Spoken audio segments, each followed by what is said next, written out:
had Raw Elimination Chamber 2018. What a show. You had everything.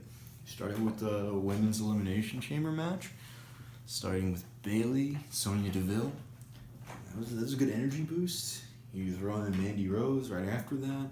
You had 16 minutes of entrances before that, but I was hyped. It was historic, so I was ready. And you had Mandy Rose and Sonya Deville fighting Bayley for a little bit, and Sasha comes in. You have the team dynamic. They're fighting each other.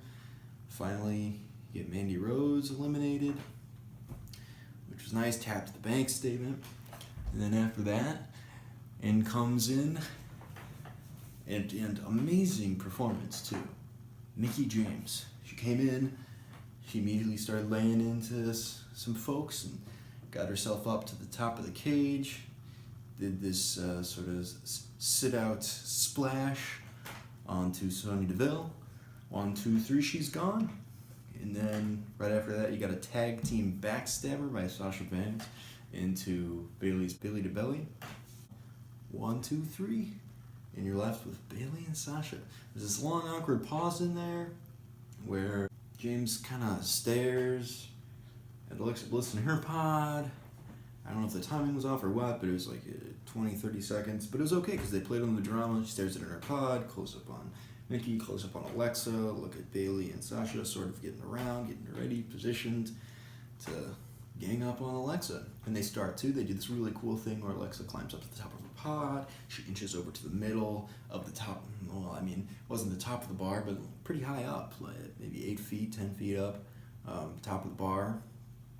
And she's in the middle, and Bayley and Sasha get up on their respective pods, and they start to inch over, and they do this diagonal direction down the fence, like something out of Super Mario Bros. Or the Super Nintendo, the turtles that would climb the fences and Bowser levels. And they started climbing, diagonally cornering her. She gets down. They run around a bunch, and they're up on top of the pods again. And this time, Sasha she's up there first. She gives a boot to Alexa, gets her down. And Bayley's getting up there. And you think maybe she's going to help her out, but no. Bam! Kick her right sort of in the throat area. The face wasn't awfully clear, but chest, throat, face area real hard. It's like a mule kick, as JR would say. And then after that, it was it was really interesting because it seemed like Sasha turned on Bayley, and we might be getting a heel Sasha. And I think Julie was right. Her predictions: you're gonna get the blood feud with Sasha and Bayley. I think that's totally a good call. Sasha Bayley blood feud, which is a bit of a spoiler because Bayley doing really, really well, hits this second rope Bayley to belly on Sasha. It looked gnarly, and right after that, swoops in Alexa Bliss. She comes in from behind, hooks the leg, rolls up Bayley. 1, 2, 3, and then you get the face-off between Alexa and Sasha. And then eventually, Sasha's really taking it to Alexa. She ends up towards the top rope, and Alexa sort of jumps up there and quickly gives her DDT. Really, really hard. And 1, 2, 3, that was it. Really great match.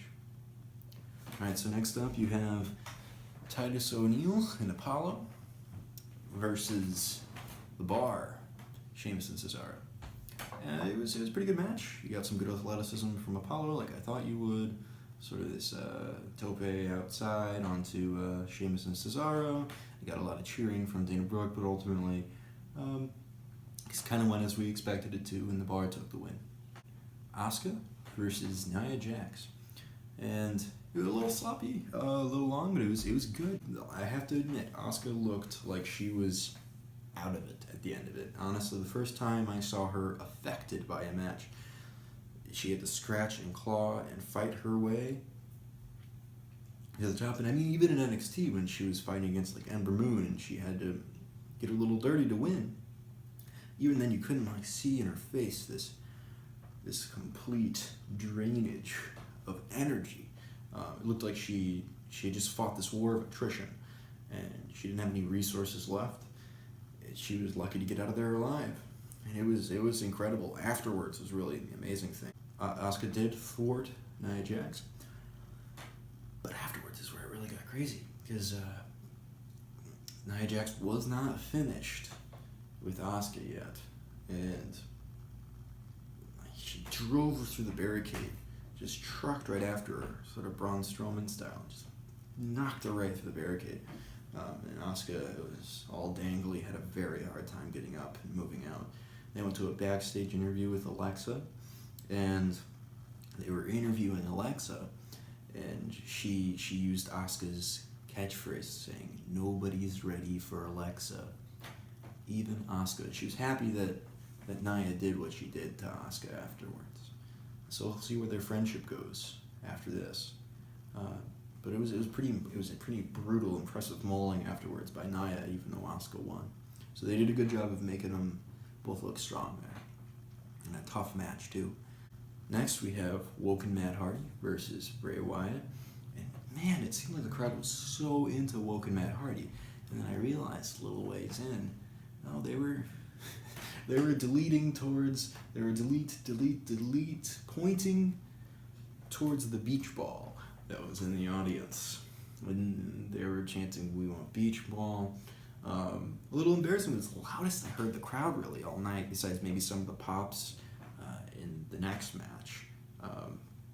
But jeez, that was I didn't know what to think about that. The crowd at some point, coach said, with the mind games these two are playing, how a little bit past sane that they are. Maybe the crowd's getting into that too. They're chanting. They didn't mention it directly, but it was when they were chanting Rusev Day. They're like, ooh, they seem to be a little off their rocker too. I thought it was an interesting call. They really didn't draw any attention to the beach ball, which I think is probably the right call. They misdirected the crowd reaction directly to Matt Hardy, which I thought was a good call. And ultimately, after an interesting showing, a lot of energy from the crowd in really odd spurts, they didn't join up with the match because they were about the beach ball. Matt won. Matt took away the victory. And we'll see where this feud goes from here. I would like to see Hardy's compound video. I think that would be incredible. King Maxwell, the whole 9 yards.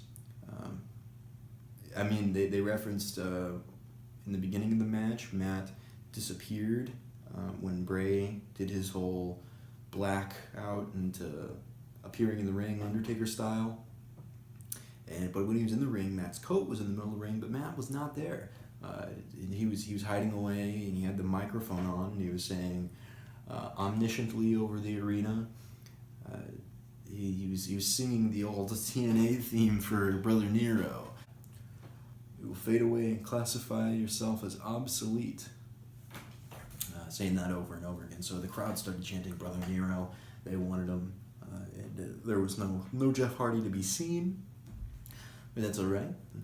It was still pretty cool. It was an all right match.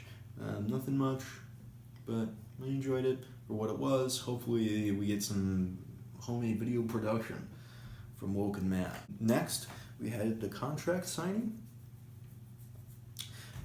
And we had 4 mics in the ring. And I was wondering at the beginning of the segment, I wonder, Ronda Rousey, Stephanie, I don't know. And Kurt comes out first. I'm like, okay, that's interesting. I guess, yeah, general manager, that makes sense. Kurt comes out. Crowd's full of energy. And then Triple H comes out. And if I thought the crowd was full of energy for Kurt, jeez. Just hottest entrance pop of the night right there for Triple H. And they gave him a Triple H hands when he was in the middle of the ring. He came out with Stephanie. He's standing there in the middle of the ring with Stephanie. Stephanie's looking at her husband, all proud because everyone's chanting his name. And then Ronda Rousey comes out and she kept the entrance music. I heard it was a fortune to pay for, and they never would play it again when they would do replays. They would just have sort of like theatrical music play over her entrance when she was at the Royal Rumble, but this time they played it. They bought the rights, and They played Bad Reputation, which I love for her theme. It's incredible, fits her perfectly, and I hope they keep it for the foreseeable future. But this was kind of interesting because there was so much tension. It was really awkward. It was super awkward. And Rousey seemed like she was going to cry because she got such an ovation from the crowd, and she seemed like she might have been nervous being in this promo situation live in front of all these people, which she gave all of her props to Rowdy Piper, which I thought was really classy. That was a great job, Ronda, taking your moniker from them by their family's blessing. It's really cool to hear that you were a fan of him growing up. I respect that. I think that was the right nod to give. But she seemed like she was pretty nervous, and ultimately I kind of understood where they were going because they creeped into a weird little thing where Kurt's whispering with Triple H after Triple H clarifies with Ronda, this is the contract you want. You don't want anything special. And she's like, yeah, I don't want any special treatment. And she goes to sign, and Stephanie's looking over her shoulder, and they look over, and Triple H is having this little, like, tiny business quarrel with a really uncomfortable Kurt Angle. And then Ronda picks up the mic, and she's like, what's wrong, Kurt? And Kurt, of course, in response, fumbles a little bit, but then he just out and says it. He's like, well, they're looking to collude and Julius Caesar you. They're trying to stab you in the back for what you did to them at WrestleMania 31 when, you judo flipped Triple H and you armbarred Stephanie and you embarrassed them. And they're, of course, incredibly angry. And McMahon Helmsley duo. Triple H took Kurt away, saying, oh, he's delusional, he's got a resurge of the flu, you know how everyone's getting the flu, and took him out of the arena. As he's leaving, Stephanie's like, we didn't do any of that stuff. We don't want revenge, we're fine. We were embarrassed, but we were also humbled, and we were in awe of your abilities. We wanted to hire you, and that's why we've been talking about you all year, not because we've been colluding for your demise. And at that moment, Kurt Angle's about to get escorted out, and he calls back, oh, and Stephanie said, by the way, that, you're a washed-up celebrity. Your prime time spotlight's gone, and even she could beat you up now. So that, of course, made Ronda pretty mad. Triple H comes back in, trying to break up the tension between her and Stephanie, building a lot of heat between Stephanie and Ronda. And that's when Ronda takes Triple H, grabs him in a hold, sort of belly-to-belly style, and bam, slams him right through the table, of course, the classic table spot during the signing routine. So that was pretty cool. That was pretty cool to see. I was waiting for her to get her hands on Stephanie, full retribution. Stephanie comes in, even to protect her husband, has the gall, the guff, to slap her in the face. Stephanie does, slaps Ronda right across the face. It was stiff, too. It was really hard. Just wrenched her, and Ronda's just standing there. She stays this way, and then she whips her head back and just gives her a snare. Just this look, intensity, and I got a feeling that we're gonna be seeing Kurt Angle and Ronda Rousey face off against Triple H and Stephanie McMahon. When they were signing, they said that she was gonna get a WrestleMania match, and it wasn't gonna be for a title. And with this collusion angle, it's obvious it's gonna be this tag team match that's been rumored by the Observer and everywhere else for a long time. So I'm looking forward to it, honestly. This was good build. This was really good build. And if all the heat is compressed, it's going to build for the next 6 weeks to Mania between Stephanie and Ronda Rousey, which is super cool. At first, I was like, I want my instant payoff. Stephanie doesn't get her comeuppance nearly as much as she deserves, but WrestleMania is her time. She takes bumps all the time at WrestleMania. So we're guaranteed to see that. And, it makes us excited. It's one thing to attack Triple H, who we all kind of like. It's another thing to give it to Stephanie, which I think we're going to see full force at WrestleMania. And it's going to help elevate Stephanie's stock as a star in the public eye, and it's gonna solidify Ronda as a face to the fans, who may not already have embraced her. Though it seemed they did. It seemed that they did. I mean, they were giving Triple H the what treatment when he was speaking, and they didn't do it to Ronda, which I thought was pretty respectful. They could have not done that because we had a raucous crowd tonight in Vegas. It was pretty unbelievable. Let's move on to the men's elimination chamber.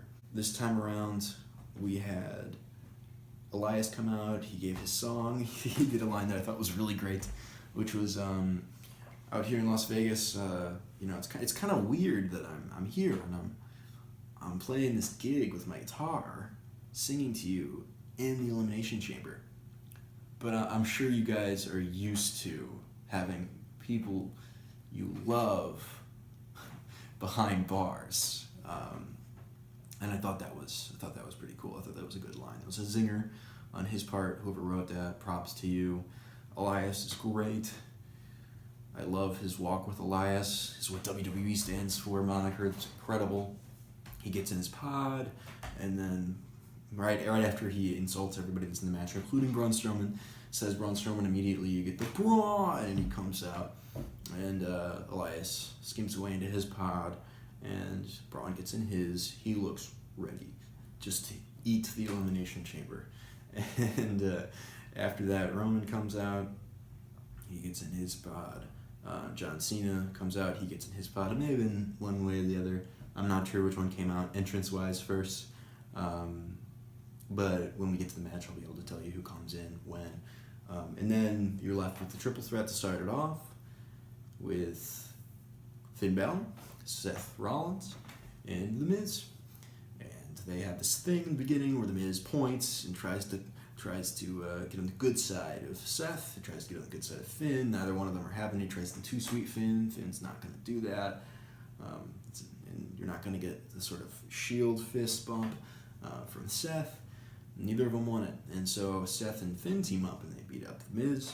And then John Cena comes in after a bunch of roll-ups. John Cena tries his hand at the fray and gets some damage done. After that, you get Roman Reigns comes in, and Roman Reigns kind of takes everybody out, and then no one's eliminated yet. Braun Strowman comes in, immediately takes everybody out. He eliminates Miz with a running power slam. Everybody tries to attack him, and they all climb on top of him to see if they could all, by the combined weight of their body mass, pin him down to the mat. They can't. He throws them all across the ring. They all hit their finishers on him, and he rolls outside the ring. It was a really cool sequence where you had AA, spear, into curb stomp, right into coup de grace, and he rolls out underneath the ropes. And then after that, you get John Cena with an AA to Roman, and all sorts of infighting going on, and all of a sudden Elias is released from his pod, but he keeps it closed because Braun has decimated everything. He gets back up at this point in time and takes everybody out again. Braun's looking at Elias in his pod. Braun goes on to fight everybody more. Eventually, Elias gets out of his pod, and after another double team or another quadruple team on Braun makes another comeback, gets rid of Elias in the midst of another attempted quadruple team.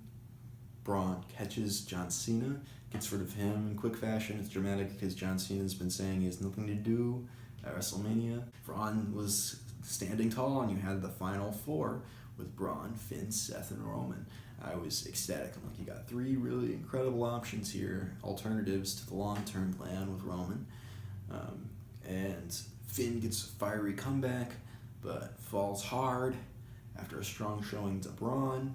And then you get the Shield brothers there to take down Braun with a concerted double effort. And even that falls short.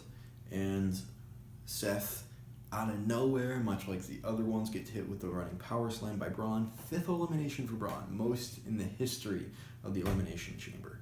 Braun is a monster. He has his own stat now on the board. The annals of WWE history, as he deserves. He's incredible. And I was rooting for Braun, if I'm being totally honest. I wanted him to decimate everybody. I wanted him to get that sixth one. And he seemed to be having a strong showing. Then he ran himself through one of the plexiglass pods when going for Roman. After that, he was dazed. He got hit with a bunch of Superman punches. 3 spears, and 1, 2, 3. Roman is facing Brock Lesnar at WrestleMania. The plan we've been hearing in the works, in the books, in the dirt sheets for feels like a year now. But it's happened. And I mean, what can you say? I was willing to take the loss, think, oh, why did I let my child come out of me and get so excited? My inner child gets so caught up in the storyline that Braun was going to win. But they gave me a little bit of sweetness to leave when they let Braun come back. Running power slam of Roman. And then after that, ran him through the plexiglass chamber. And you get the Braun standing tall with his straps down, screaming his name afterwards, which I thought was a great ending visual. And it makes me wonder, what are we going to see on Monday Night Raw? Are we going to maybe get a triple threat? I think that'd be incredible because, honestly, the Roman versus Braun feud was in my opinion, one of the most underrated last year.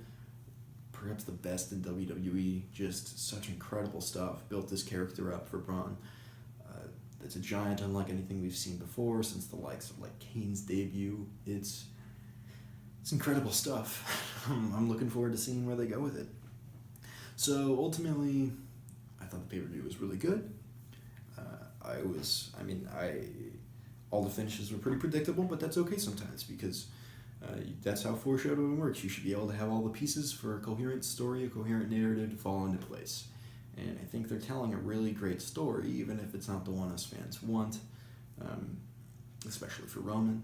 But they definitely have left in its wake just this huge mark in the universe of WWE with this new fully grown monster of a character with Braun Strowman, and I'm hoping they end up doing something with him at WrestleMania with Roman Reigns and Brock Lesnar.